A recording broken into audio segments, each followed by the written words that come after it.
You got me running. Shake it, shake it, shake it. Welcome back to the channel again. सबसे पहले आप अपना spider open कर लो, है ना। उसमें एक नई फाइल ओपन कर लो और अपनी जो बेसिक आपकी लाइब्रेरीज़ हैं उनको आप अपना स्क्रैप कर लो। ठीक है, ये आपके स्क्रैप हो गई बेसिक लाइब्रेरीज़। और बेसिक कोड ये जो रिस्पॉन्ड तक है, रिस्पॉन्स तक का आप कोड लिख लो, यूआरएल चेंज कर लो। ये सब चीज़ें मैं आपको पहले ही बहुत सारी वीडियो में मैं ऐसे ही करता हुआ आया हूँ, तो उम्मीद है इतना तो आपको आता ही होगा। इतना तो अब तक है, सीख ही गए होंगे, आता ही क्या होगा। रिस्पॉन्स चेक कर लो सबसे पहले। रिस्पॉन्स आपको याद हो तो 200, देखो आपका रिस्पॉन्ड आया है 403। तो देखो ये वाली जो साइट वगैरह जो मैंने ली थी, ये आपको जानबूझ के मैंने ली है। देखो इसमें रिस्पॉन्स जो है आपका 403 आया है, तो इसका मतलब जो सर्वर है उसने रिस्पॉन्ड किया है कि आप इस वेबसाइट का डेटा स्क्रैप करने के लिए ऑथराइज नहीं है, तो आप इस वेबसाइट से डेटा स्क्रैप नहीं करोगे। ठीक है, रिस्पॉन्स अगर 200 आता है तभी आप लोग को मतलब तभी आप लोग वेबसाइट का डेटा स्क्रैप कर सकते हो। ऑथराइज तो आप जब भी नहीं होगे, ठीक है ना। लेकिन स्क्रैप बेसिक डेटा जो वेबसाइट को हार्म ना करे, ठीक है ना। बेसिक डेटा जैसे कोई साइट का कुछ डेटा जो आपको भी दिख रहा है और मेरे को भी दिख रहा है। मैं अगर अमेज़ॉन ओपन करता हूँ तो सब प्रोडक्ट की लिस्टिंग मुझे दिखती है, उसका प्राइस मुझे दिखता है, वो हर किसी को दिखता है। ठीक है, वो आपको डेटा हार्म नहीं करेगा। और इसी तरीके से आप किसी भी साइट का किसी भी रिलेटेड पर्सनल डेटा वो आप लोग स्क्रैप नहीं कर सकते। ठीक है ना, उसके लिए आपको परमिशन चाहिए होती है। ठीक है ना, उसके लिए आपको परमिशन चाहिए और परमिशन इतनी आसानी से नहीं मिलती है। तो बेसिक डेटा जो हो आप उसी पे ट्राई करें स्क्रैपिंग, बाकी और किसी पे नहीं।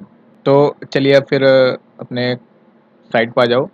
मैंने एक साइट ली है, ये साइट जो है एग्जाम्पल साइट है। इसमें ही क्या कहते हैं, मतलब कोई ई कॉमर्स साइट वगैरह नहीं है। ठीक है, ये एग्जाम्पल के लिए ये है कि इस पर आप ट्राई कर सकते हो अपनी वेब स्क्रैपिंग। ठीक है, अब मेरा कोड देखो आप, यहाँ पे मेरा रिस्पॉन्ड आ गया 200। ठीक है, अब इससे आगे चलो, 200 रिस्पॉन्ड आ गया मेरा। हाँ, अब आप वही बेसिक कोड आपका सूप पार्सर HTML, आपका सूप HTML यहाँ पर आया आपका। ठीक है, और LXML पार्सर मैंने यूज़ कर लिया। अब इसके आगे आप नीचे आ जाओ। अब देखो सॉरी, यहाँ पे आओ, अब इसका इंस्पेक्ट ओपन करो।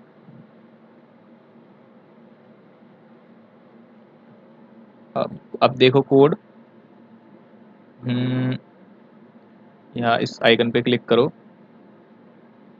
अब देखो मेरे को ये जो बुक्स हैं इनका डेटा निकालना है इस पेज पे। खाली अभी एक पेज की बात हो रही है, बाकी इसमें 50 पेज हैं, अभी एक पेज की बात हो रही है। तो एक पेज का जो डेटा है वो निकाल के दिखा देता हूँ मैं कि एक पेज का डेटा में से आप ये कैसे निकालोगे। तो इसे लिस्ट को बंद करो और देखो, हाँ, तो आप ऐसा करो, देखो OL टैग है यहाँ पे। ठीक है, ये लिस्ट में लिस्ट के लिए जो टैग्स यूज़ होते हैं वो वाला टैग है ये OL टैग। मैं क्या करता हूँ अब अपने स्क्रैपिंग में OL टैग का डेटा स्क्रैप कर लेता हूँ, क्योंकि OL टैग में ही आप देखोगे, नोटिस करोगे, OL टैग आप जब क्लोज करोगे तो सारी लिस्ट इसके अंदर ही आ जाएगी। देख रहे हो, तो सारी लिस्ट जो है इसके अंदर आ जाएगी और इस लिस्ट के अंदर ही आपके पास बुक्स का डेटा है। अब आप क्या करो, इसमें लिखो title equals to SOUP dot, sorry, अरे, फाइंड ऑल ब्रैकेट। अब मेरे को क्या चाहिए, टाइटल चाहिए। तो टाइटल जो मैंने अभी आपको बताया लिस्ट टैग, ये तो हो गया OL टैग जिसमें सारे लिस्ट टैग हैं। ठीक है, इसे ओपन करो और देखो H3 टैग में जो है आपका टाइटल है। तो अब यहाँ पे आप लिखो अपना H3 टैग। ठीक है, अब इसको आप क्या करो, TITL रन करा लो। अब आप देखोगे जितने H3 टैग आ रहे थे आपके पास, कहाँ गए, ये रहे, सारे H3 टैग आ गए। अब हमको क्या लेना है, इसका क्या करते हैं, एक बार प्राइस ले लेते हैं। आपने यहाँ क्लिक किया आइकन पे, अब इसके बाद प्राइस पर क्लिक करा। अब देखो पी, अब सेम सेम करना है code, soup dot find P, और इसमें क्लास भी बताई हुई है, तो आप क्लास भी ले लो, क्योंकि पी जो टैग है वो बहुत जगह यूज़ हुआ हुआ है, लेकिन ये जो क्लास है ये सारी लिस्ट में सेम ही यूज़ हुई होगी। तो इससे क्या होगा कि आपकी जो प्राइस की वैल्यूज़ होगी वो सारी एक ही बारी में स्क्रैप हो जाएंगी। प्राइस और दोबारा प्राइस प्रिंट कराओ, देखो सारी प्राइस की वैल्यूज़ आपकी आ गई यहाँ पे। कहाँ गई, हाँ ये रही, प्राइस की वैल्यू आपके पास आ गई। अब इसके बाद क्या करो, प्राइस आ गया आपके पास। अब चेक करो कि स्टॉक, ये भी लिख लो स्टॉक में है या नहीं है, इससे पता रहेगा कि इस आपके पास बुक्स स्टॉक में है या नहीं। स्टॉक सूप डॉट फाइंड, इसमें क्लास देखो जरा कौन सी यूज़ हुई है, आइकन पे क्लिक करो। अब देखो क्या क्लास यूज़ हुई है इसमें, P class in stock availability. तो देखो यहाँ पर जो पी टैग है वो डिफरेंट डिफरेंट क्लास के साथ यूज़ हुआ है, इस वजह से जो आपकी वैल्यूज़ आएंगी वो भी आपकी डिफरेंट डिफरेंट होंगी। इसलिए मैंने यहाँ पे खाली पी टैग नहीं लिया। H3 टैग में इसलिए लिया है क्योंकि जो लिस्ट है उसमें H3 टैग ही यूज़ हुए हैं, इसलिए मैंने H3 टैग लिया हुआ है, खाली H3, ठीक है ना। अब इसमें देखो आपके पास क्या आ गया, इन स्टॉक की वैल्यूज़, ये सारी इन स्टॉक की वैल्यूज़ आ गई। अब यहाँ पे आप क्या करना है, आप देख रहे होंगे कि कोड में जो वैल्यूज़ हमारे पास आई हैं, ये सभी वैल्यूज़ में आपको HTML का कोड शो हो रहा है। तो हम लोगों को ये कोड हटाना है और खाली टेक्स्ट की जो वैल्यू है वो चाहिए। इसके लिए आप क्या करो,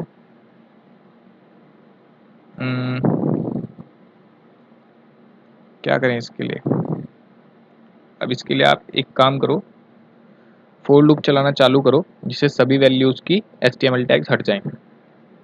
सबसे पहले एक लिस्ट ले लो, product name is equal to, ये आ गई लिस्ट, आ गई आपकी। फोर लूप आई, अरे आई, ये आपका आ गया, आप ले लो title, for loop I in title. In title इसलिए चला रहा हूँ क्योंकि मुझे इसी का HTML हटाना है। सारे टाइटल मैंने निकाल लिए टाइटल वेरिएबल में, अब इस वेरिएबल्स में से खाली जो टेक्स्ट है मेरा जो टेक्स्ट है वही मेरे को स्क्रैप करना है। तो इसमें क्या आना चाहिए मेरे को, name is equal to I dot text function का यूज़ करो आप। इसमें क्या होगा, जो खाली टेक्स्ट होगा वही डेटा स्क्रैप कर लेगा। इसके बाद आपका प्रोडक्ट नेम डॉट अपेंड,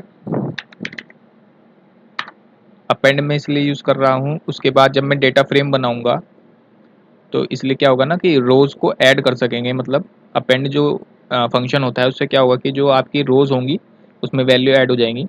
अभी मैं जब डेटा फ्रेम बनाऊंगा, जब मैं आपको दिखाऊंगा इसमें। अब आप क्या करो, यहाँ पे ले लो नेम, ठीक है, ये वाली वैल्यू जो थी ये ले ली मैंने। हाँ अब क्या, अब सभी के लिए आपको ऐसा करना है,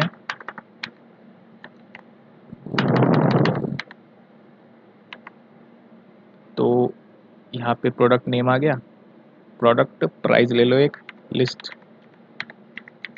प्राइस, ठीक है, इसका वेरिएबल भी हमने लिया हुआ है प्राइस।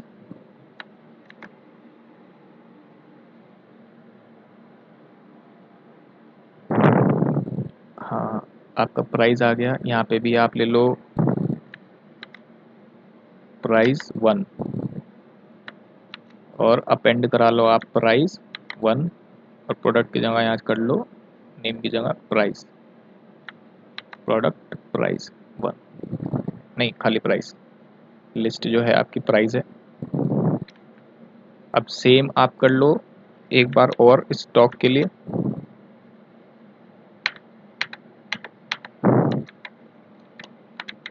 एक सेकेंड, यहाँ पे लिख लो आप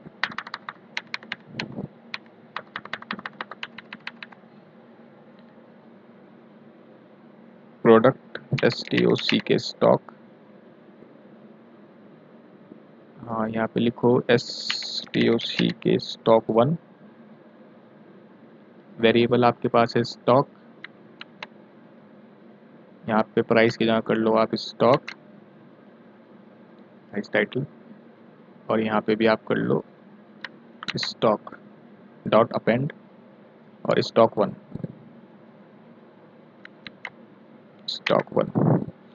अब देखो जब आपकी लिस्ट बनेगी तो ये अपेंड वैल्यू जो होगी ये क्या करेगी, आपकी सभी वैल्यूज़ को 1 बाय 1 ऐड करती चली जाएगी।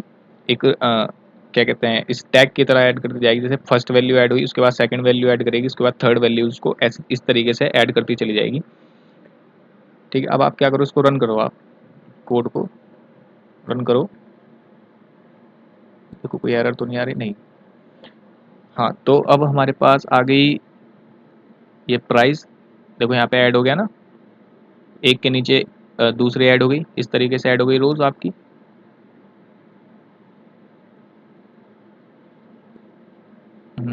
ये आपकी वैल्यूज मेरे ख्याल से एम्प्टी आ गई है, एम्प्टी आ रही है। Reason product stock class in availability in stock. हाँ तो ये वाला जो पी टैग है आपका, यहाँ पे एंड हो रहा है, लेकिन प्रोडक्ट स्टॉक 1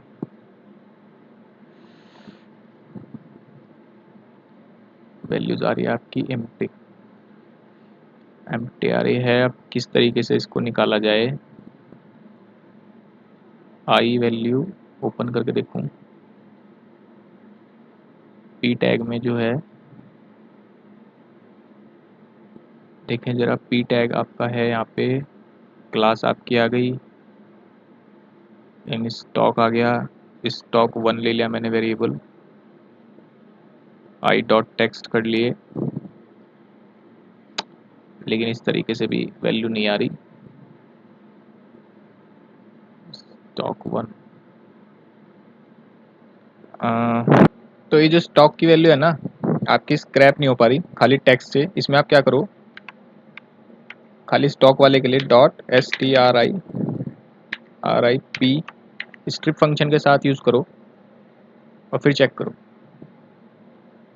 हाँ कहाँ थी हमारी स्टॉक की वैल्यू, हाँ तो अब देखो यहाँ पे वैल्यूज आ गई आपकी इन स्टॉक। ठीक है, ये मेथड भी मैंने आपको पिछली वीडियोस में बताया हुआ है, तो वहाँ पे जाके चेक कर लेना। वैसे अगर टेक्स्ट के थ्रू आपका कोई भी डेटा स्क्रैप ना हो पा रहा हो तो आप स्ट्रिप फंक्शन यूज़ कर लेना, उसमें ऑलमोस्ट स्क्रैप हो ही जाता है टेक्स्ट से। लेकिन अगर फिर भी ना हो तो स्ट्रिप फंक्शन आपका दूसरा उपाय है, आप उसको यूज़ करो, उसमें भी डेटा स्क्रैप हो जाता है। अब आपको क्या करना है, इसमें आपके पास डेटा आ गया, मतलब लिस्ट आ गई अपने डेटाज की। अब मुझे इसको टेबल में कन्वर्ट करना है, और टेबल में आपको कन्वर्ट करने के लिए क्या करना है इसमें, अब मैं अपना यूज़ करूँगा पांडा डेटा फ्रेम बनाऊँगा मैं इसमें। Table is equal to pd dot data frame. ठीक है, डिक्शनरी ले लो। अब जो वैल्यूज़ के नाम से आपको ये वैल्यूज़ शेयर करनी है, उसका सबसे पहले हेडर का नाम लिख लो आप, जैसे प्रोडक्ट नेम। डिक्शनरी लेनी है यार, मैंने खाली यही ले लिया, डिक्शनरी लेनी है।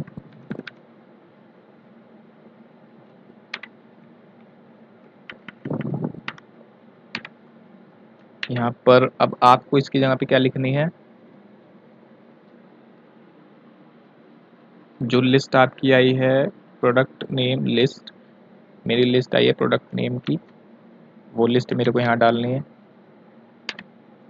इसके बाद अपनी दूसरी वैल्यू है अपनी प्राइस ले लेंगे, PRIC प्राइस। इसमें इसका हेडर डालना है, इस लिस्ट को हमको प्रिंट कराना है। इसके बाद आप वैल्यू ले लोगे VAISTOCK स्टॉक। अब इसमें आपको वैल्यू लेनी है इस लिस्ट की। ये हो गया, आपकी लिस्ट तैयार हो गई।